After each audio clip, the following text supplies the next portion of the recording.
नमस्कार, स्वदेश न्यूज की खास पेशकश में आप सभी का स्वागत है। मैं हूं आपके साथ भागीरथ साहू। छत्तीसगढ़ विधानसभा में वित्त मंत्री ओपी चौधरी ने राज्य का बजट पेश किया, जिसमें प्रदेश के विकास और कल्याण के लिए कई महत्वपूर्ण घोषणाएं की गई।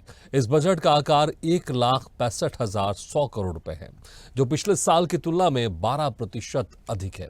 इसके अलावा पेट्रोल की कीमतों में 1 रुपए की कमी और सरकारी कर्मचारियों के लिए 53% डीए का ऐलान किया गया है। आइए जानते इस बजट में और क्या कुछ खास है। महतारी वंदन योजना के लिए 5,500 करोड़ रुपए, पेट्रोल के दाम में 1 रुपए की कमी, सरकारी कर्मचारियों को 53% महंगाई भत्ता, महतारी वंदन योजना के लिए 5,500 करोड़ रुपए, प्रधानमंत्री आवास योजना के लिए 8,500 करोड़ रुपए, पीएम श्री स्कूल के लिए 277 करोड़ रुपए। गति थीम पर बजट पेश। रायपुर में स्वास्थ्य योजनाओं के लिए 1,500 करोड़ रुपए, सूक्ष्म लघु और मध्यम योजनाओं के लिए अलग से योजनाएं। तो खास बात एक यहां पर और इस बजट में, जिसमें रायपुर दुर्ग मेट्रो रेल सर्वे के लिए 5 करोड़ रुपए। जिस तरह से हम देखें, कई जो राज्य हैं उनकी कैपिटल में, उनकी राजधानी में मेट्रो सेवाएं शुरू हो गई है। अगर हम बात कर लें मध्य प्रदेश की राजधानी भोपाल में या इंदौर की बात कर ले, ऐसे अगर पड़ोसी देश अब छत्तीसगढ़ में भी अब खास तौर से मेट्रो पर यहां पर फोकस किया जा रहा है। रायपुर से दुर्ग तक, दुर्ग से रायपुर तक मेट्रो सेवा शुरू होगी। इसके लिए 5 करोड़ रुपए सर्वे के लिए इस बजट में घोषणा की गई। मुझे लगता है वाकई जो रायपुर और दुर्ग के लोग हैं खासकर इस घोषणा से काफी खुश होंगे। तो सूक्ष्म लघु और मध्यम उद्योगों के लिए योजनाएं हैं, कनेक्टिविटी में सुधार के लिए नई योजनाएं, तो किसानों और युवाओं के लिए भी विभिन्न योजनाएं इसमें शुरू की गई हैं। तो चलिए हम इस मुद्दे पर खास चर्चा करेंगे, लेकिन पहले कुछ प्रतिक्रिया आपको सुना देते हैं। अब जब द्वितीय वर्ष का आज बजट प्रस्तुत हुआ है, तो इसमें ज्ञान के लिए गति इसका थीम है। और गति मतलब गुड गवर्नेंस। हमारा ये प्रदेश पहला स्टेट होगा पूरे देश में जो सुशासन स्थापित करने के लिए एक सुशासन और अभिसरण विभाग का गठन किए हैं, और इसके माध्यम से सुशासन स्थापित करने का हमारा प्रयास है। और उसी तरह से मतलब गुड गवर्नेंस, एक का मतलब अधोसंरचना में विस्तार। और चूंकि ये साल हमारे छत्तीसगढ़ के निर्माता श्रद्धेय अटल बिहारी वाजपेयी जी का जन्म शताब्दी वर्ष है, तो हम लोगों ने इस वर्ष को विश्वास वर्ष के रूप में भी मनाया है और अटल निर्माण वर्ष के रूप में भी घोषित किया है। तो अधोसंरचना का तेजी से हम लोग इस वर्ष में विकास करने वाले हैं। और उसी तरह से टी का अर्थ है टेक्नोलॉजी का विकास। ज्यादा से ज्यादा टेक्नोलॉजी का अपने सरकारी कामों को निपटाने में उसका प्रयोग करेंगे। और आई का मतलब है इंडस्ट्रियल ग्रोथ, उद्योग धंधा तेजी से छत्तीसगढ़ में विकसित हो, ताकि यहाँ पर निवेश भी आए। और हम लोग नई उद्योग नीति भी लॉन्च किए हैं, जिसमें विशेषकर रोजगार को जोर दिए हैं कि अधिक से अधिक इन उद्योग धंधों के माध्यम से हमारे बेटा बेटियों को रोजगार मिले। तो ये गति का ये अर्थ हुआ है। देखिए, सरकार का बजट पूरी तरह से कोरी कल्पना है। न इस बजट में कोई नीति है, न कोई विजन है। ये बजट छत्तीसगढ़ के विकास के लिए नहीं, बल्कि छत्तीसगढ़ के विनाश के लिए बजट है। पिछले 1 साल में सरकार का बजट का पैसा 1 रुपए गांव में और शहरों में नहीं गया। 40,000 करोड़ से अधिक इस सरकार ने कर्जा लिया। इसलिए यह बजट पूरी तरह से दिशाहीन बजट। तो विपक्ष की तरफ से इस बजट को दिशाहीन बताया जा रहा है, तो वहीं इस बजट को लेकर सत्ता पक्ष ने कहा यह ज्ञान और गति का बजट है। चलिए इस खास मुद्दे पर चर्चा शुरू करते हैं। जो मेहमान हमारे साथ मौजूद है, मैं उनका आप लोगों से तारुफ कराता हूं। हमारे साथ हैं बीजेपी नेता निपेंद्र पटेल जी और कांग्रेस प्रवक्ता अंशुल मिश्रा जी। निपेंद्र पटेल जी, 1,65,100 करोड़ रुपए का बजट है। पहले के मुकाबले तकरीबन इसमें 12% की वृद्धि आई है। बहुत सारी योजनाएं इसमें शामिल की गई हैं, बहुत सारी घोषणाएं की गई हैं, लेकिन खासतौर से देखें पेट्रोल को लेकर भी इसमें 1 रुपए सस्ता किया गया है। कर्मचारियों को 53% महंगाई, बहुत सारी इसमें तमाम इसमें एक प्रावधान किए गए हैं, लेकिन विपक्ष इसे दिशाहीन बजट बता रहा है। नमस्कार आशीष जी। भागीरथ भागीरथ जी, देखिए, कांग्रेस का काम तो है क्या बोलते हैं, विरोध करना। और ये जो छत्तीसगढ़ के नए विकास के लिए जो बजट आया हुआ है, जो नया विकास को गति देने वाला बजट है, उसका भी ये विरोध कर रहे हैं। इनका काम विरोध करना। देखिए, जनता इनके विरोध को अब सुनती नहीं है। और वित्त मंत्री जी ने जो बजट पेश किया है वो छत्तीसगढ़ को एक नई दिशा देने वाला है। इस बजट में हर वर्ग के लोगों का ख्याल रखा गया है, चाहे वो किसान हो, आम जनता हो, युवा वर्ग हो, महिला हो, सरकारी कर्मचारी हो या फिर पेंशन वाले हो, जो सभी वर्ग का ख्याल रखते हुए बजट पेश किया गया है। और ये कहा जा सकता है कि अभी तक का जो है वो सर्वश्रेष्ठ बजट है। देखिए, इसमें आम जनों के लिए जो है पेट्रोल पे 1 रुपए कमी की गई है। शासकीय कर्मचारियों को केंद्र के समान 53% डीए दिया जा रहा है। और जो सरकारी कर्मचारियों के लिए नया पेंशन फंड बनाया जा रहा है।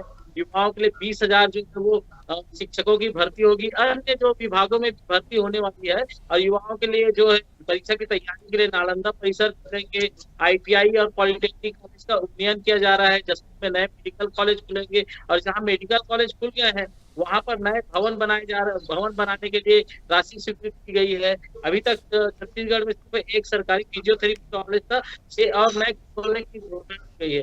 देखिए, बजट जो है वो सर्वोन्मुखी है, सबके लिए जो विकास के लिए बजट लाया गया है। और अगर कांग्रेस को अगर कहीं पर भी इसमें विरोध नहीं देखता है तो फिर उनको चश्मा पहनने की जरूरत है विकास का।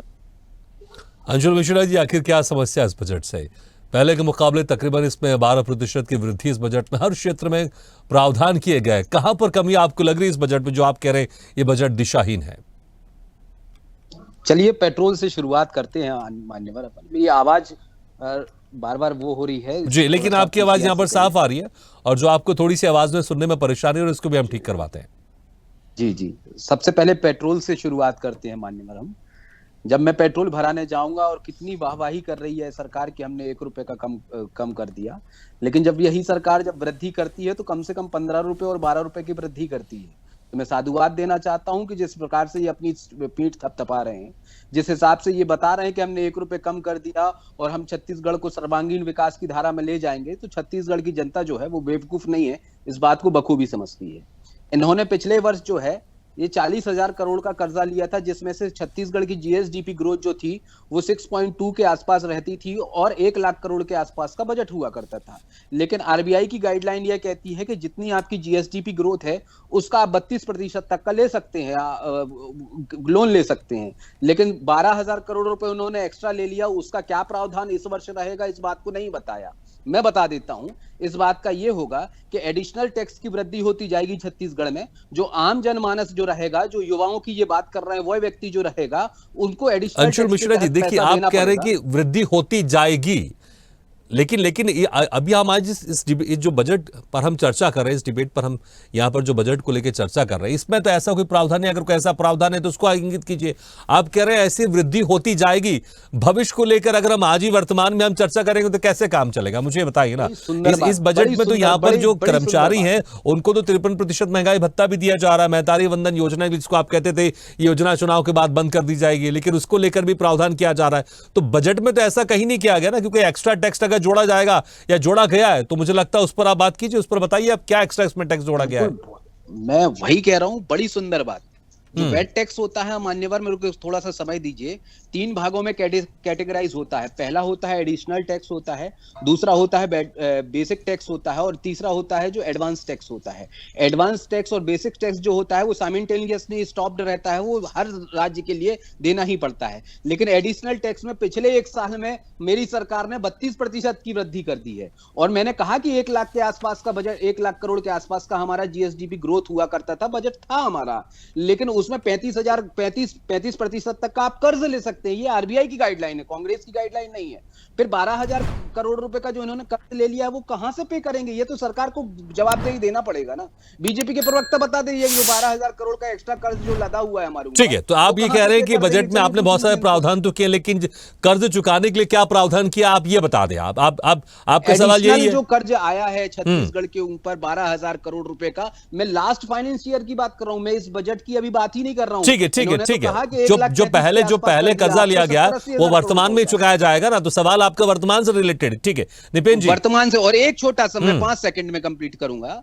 छत्तीसगढ़ जो है वह माइनिंग के डिपार्टमेंट में और बिजली आपूर्ति के डिपार्टमेंट में छत्तीसगढ़ सरप्लस राज्य है। मैं बीजेपी के प्रवक्ता से हाथ जोड़कर एक छत्तीसगढ़ मतारी का पुत्र होने के नाते यह कहता हूं कि आज छत्तीसगढ़ में बिजली उत्पादन की क्या हालत है। इन्होंने बताया कि हम नई उद्योग नीति ला रहे हैं, उद्योगों को बढ़ावा दे रहे हैं। उद्योग मैं समझता हूं कि बिजली से ही चलता होगा। बिजली में कितना प्रतिशत तक का आपने टैरिफ बढ़ा दिया, जबकि छत्तीसगढ़ जो है वो सरप्लस राज्य। और बिजली की आपूर्ति जो है छत्तीसगढ़ में आप कितनी कर पा रहे हैं, कितने मेगावाट की बिजली हमारे उत्पन्न होती है, कितनी आवश्यकता होती है, इसको स्पष्ट कर दीजिए। अगर आप स्पष्ट कर देंगे तो बहुत बेहतरीन बात होगी। ठीक है ठीक है, ये भी हम जवाब ले लेते, लेकिन आपको ये भी बता दें कि बजट में कृषि पंपों के निःशुल्क प्राय योजना के लिए 3,500 करोड़ का इसमें प्रावधान किया गया है। ठीक है निपेन जी, देखिए तमाम सवाल अंशुल मिश्रा जी ने पूछे, खासकर वो कह रहे हैं कि जो कर्जा आप लोगों ने लिया था उसको चुकाने के लिए आपने क्या प्रावधान किया है, इसका तो कोई आपने जिक्र किया नहीं। कर्जे को लेकर इंगित करना चाहते हैं, बजट को लेकर ज्यादा चर्चा नहीं कर रहे आपसे, हालांकि माइनिंग को लेकर उन्होंने जरूर बोला है आपसे और विद्युत को लेकर बोला है।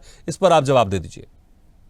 देखिए भागीरथी जी, बजट में आय और व्यय जो है वो संपूर्ण होता है। अब उसको पढ़ने के बाद में देखिए 75,000 करोड़ का तो इन्होंने सिर्फ नरवा गरवा घुरवा के नाम पर जो है वो कर्ज लिया हुआ है। अपनी पिछली सरकार की बात नहीं, देखिए ये बजट की बात नहीं करेंगे, क्योंकि बजट में हर वर्गों के लिए ऐसा प्रावधान किया गया है कि अगर मान लो अभी चुनाव हो तो फिर कांग्रेस की जो 30-35 सीट है वो भी ना आए।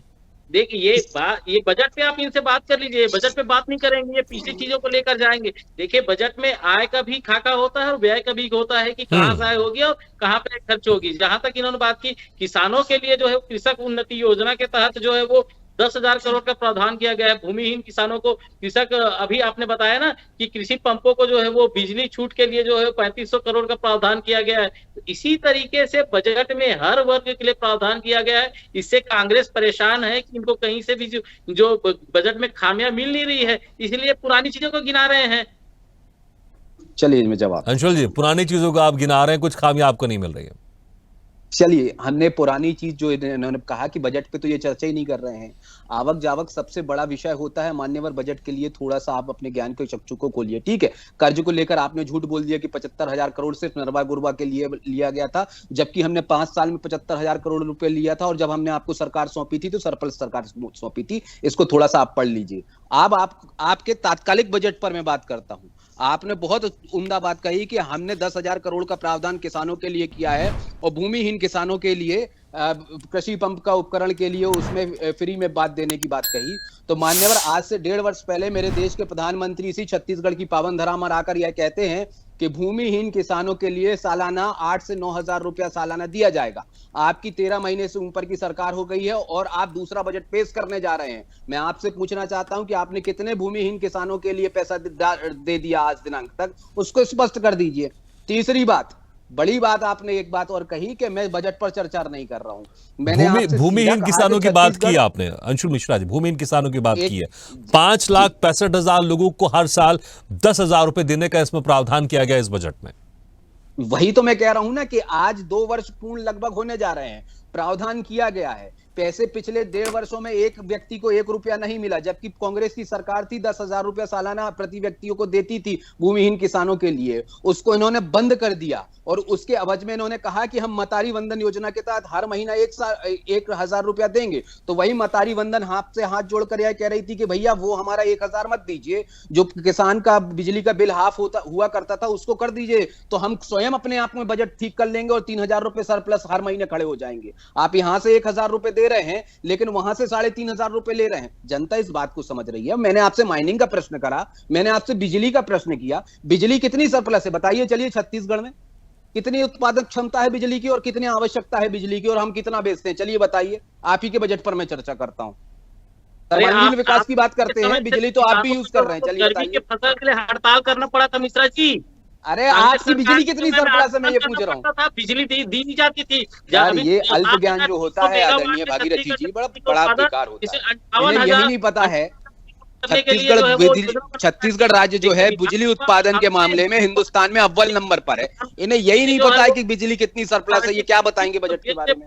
हर बजट में जो है, चलिए, ऐसा जरूरी नहीं कि हर आंकड़े सबको पता हो, हर आंकड़े सबको पता हो, ठीक है। लेकिन देखिए, मुझे लगता है इस बजट में अगर हम अट्रैक्शन की बात कर रहे हैं तो मुझे लगता है 1 रुपए इसमें जो पेट्रोल को लेकर सस्ता किया गया, कर्मचारियों को लेकर इसमें जो 53% महंगाई भत्ते की बात की गई। एक और मुझे लगता है अट्रैक्शन जरूर है कि रायपुर से दुर्ग जो इसमें मेट्रो रेल सेवा के लिए सर्वे के लिए यहां पर 5 करोड़ रुपए देने की इसमें प्रावधान किया गया। मुझे लगता है वाकई, क्योंकि अगर एक राज्य जो कुछ सालों से पहले पिछड़ा राज्य के रूप में जाना जाता था, अगर वो मेट्रो में अगर और गति इसमें और ज्यादा मिलेगी बेहतर, तो मुझे लगता है और अच्छा होगा, क्योंकि धीरे धीरे राज्य वाकई छत्तीसगढ़ विकास की गति में बहुत आगे बढ़ते जा रहा है। इसको लेकर अंशुल मिश्रा जी, इसको लेकर मुझे लगता है ये तो वाकई एक बहुत अच्छी पहल है, क्योंकि रायपुर दुर्ग में अगर मेट्रो सेवा अगर शुरू हो जाएगी, सर्वे के लिए इसमें 5 करोड़ रुपए भी प्रावधान किए गए। सर्वे होगा, फिर इसमें एक प्रोजेक्ट बनेगा, फिर कितना खर्चा आएगा, पूरी चीजें होंगी, लेकिन उम्मीद की जाएगी बहुत जल्द जो मेट्रो सेवा यहां पर शुरू हो जाए, क्योंकि बहुत सारे राज्यों की राजधानी वहां पर मेट्रो सेवा शुरू हो चुकी है।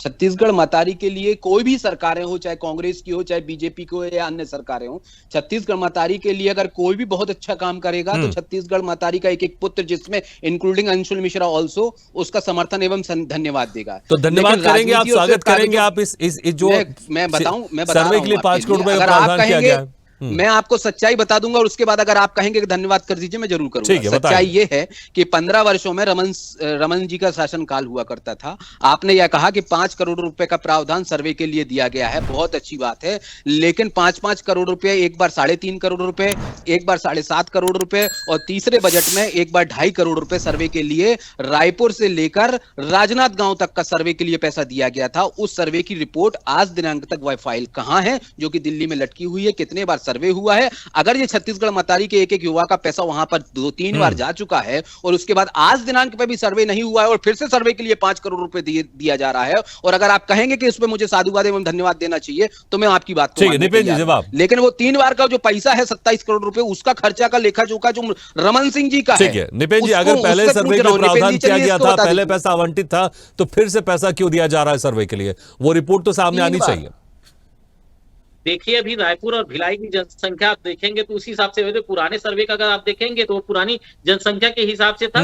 देखिए, वादे तो इन्होंने भी बहुत सारे किए थे, कृषकों को जो है वो पुराने जो है वो पेंशन की बात की थी, कितने कृषकों को इन्होंने पेंशन दी। देखिए, जहां तक महिलाओं की बात है, महतारी वंदन भी दे रहे हैं, और छत्तीसगढ़ की निसंतान महिलाओं को मुफ्त IVF इलाज के लिए जो है वो ART की स्थापना। ये क्या है, कागज लिख कर आए हैं अपने एकात्म परिसर से, कैमरे के सामने रखे हुए हैं, ये सिर्फ उसी को पढ़ रहे हैं, इन्हें किसी भी प्रकार की जानकारी नहीं है। आप थोड़ा तो पढ़ के आया करिए। आप बजट का कैसे विरोध करें, इसलिए ये पुरानी चीजों को लेकर, अगर मैं इनके जो है पुराने वादों को लेकर चलता हूँ, इन्होंने कितने वृद्धावस्था पेंशन की बात की थी, जवाब दे रहा हूँ इसका, चलिए बात की थी। और जहां तक ये भूमिहीन किसानों को 10,000, कौन से किसान को 10,000 मिला है, ये बता दें। ये आप भूमिहीन थे तो मिला होगा आपको।